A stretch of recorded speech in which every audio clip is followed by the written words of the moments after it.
I flew into LA for my first backgammon tournament. It was the Los Angeles Open and I had registered for the advanced category, which set me back by $180. The tournament was held at the Hilton Los Angeles. The format of the tournament is double elimination with progressive consolation, which means that there would be 3 guaranteed matches. I want to thank Candace and her team for organizing everything. I'll be using a program called Extreme Gammon or XG to analyze the plays that I've made during the tournament. My first opponent was against Ryan, and we were playing to 9 points. My first big decision in the first game was whether or not to double. I spent quite a long time counting pips, but ultimately I made a miscount and I thought I was way ahead when me and my opponent were actually even in pips. In retrospect, it was too early to double, and the XG program also confirms this. I guess this highlights the difference between playing live and online, as when I'm playing online I was always able to see the pip count, so this mistake would have never been made. From then on, it was just a race and the game was to be determined by the dice. A few more rolls later and my opponent rolls double sixes. He takes 4 pieces off and my mistake of doubling earlier has now come back to haunt me, as he doubles on the next row. I had to pass as I was too far behind. And just like that, I was down 2-0. In my first row of the second game, I had double fives, which as a starting row is actually super frustrating. On one hand, it is a very high number row, but since my opponent only has 1 piece standing alone in my home board, the default play is to hit that single piece and cover the 1 and 3 points of my home board. Even the XG program agrees with this. The problem with this is that the play leaves an empty gap in my 4 and 5 points. It also uses up my spare pieces on the 8 point. A few rows later and I get super lucky when my piece on the bar comes down to hit an opponent's piece on his home board. My opponent rolls double sixes the next turn, but he is unable to move.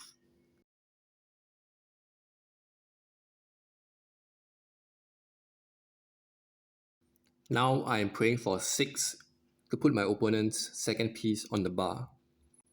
I get lucky again and hit the 6, and all of a sudden I'm up by 41 pips. According to the XG program, it seems that I should have doubled, but in real time I probably thought that it was too good to double, and this is definitely a mistake on my part.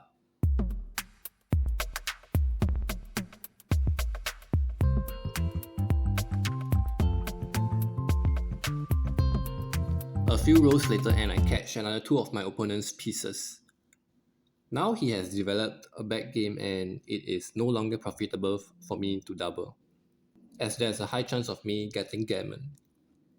However, the gaps in my 4 and 5 point is still proving to be a challenge.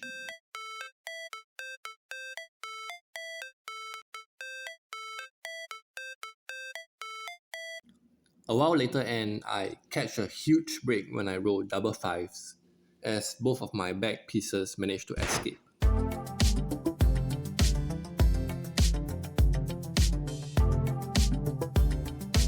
I was so sure that I was going to get a gammon, and all of a sudden my opponent rolls double sixes.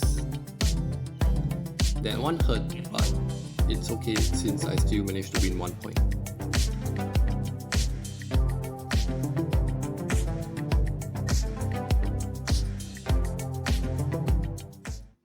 In the third game, I make a risky blitz play early in an attempt to catch my opponent's piece. It pays off and I end up pushing his last piece back to the 1 point. and have a nice semi-prime covering him.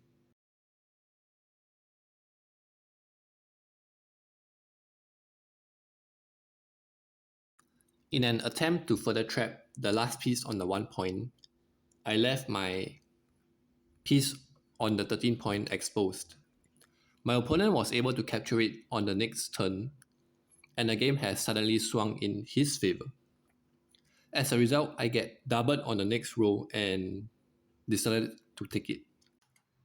I wasn't sure if taking the double was the correct move as I was quite far behind, but it seems to be the correct move according to XG. A few rows later and I have a forced move with the 5 on the dice.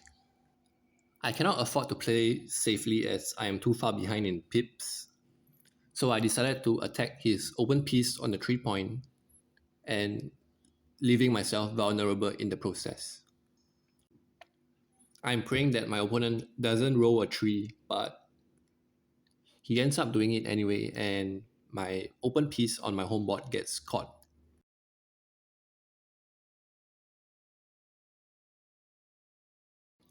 On the very next row, the same situation pops out. It was deja vu as I was faced with the same decision of either playing it safe or hitting and leaving myself vulnerable in the process. I made a mistake of not protecting the piece that was alone on my opponent's home board, and it gets caught on the next turn. After that, I wasted too much time on my opponent's bar, and by the time I managed to get out, it was too late, and my opponent managed to win a gammon, which was doubled.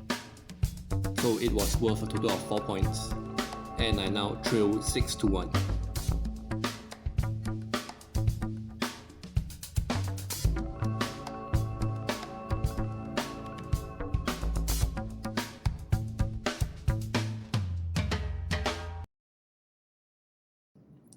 In the fourth game, I managed to quickly build a nice solid home base, but I am trapped behind my opponent's 5 prime. He doubles me and I incorrectly take. According to the XG program, it seems that I should have passed instead of taking it. My thinking at that time was that I was ahead in pips and I was hoping to catch one of his open pieces as my home base is sort of developed. Unfortunately, things do not go according to my plan and I get caught on the next row and it was game after that. I now trail 8-1.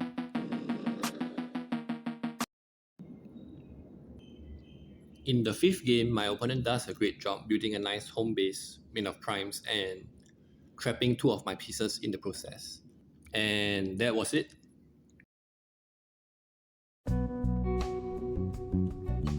I was actually a little relieved when I lost that last match, as I was extremely exhausted from both the travel and jet lag as I had just landed the day before. So despite my disappointment, I was very happy to be able to go back to my room to get some rest.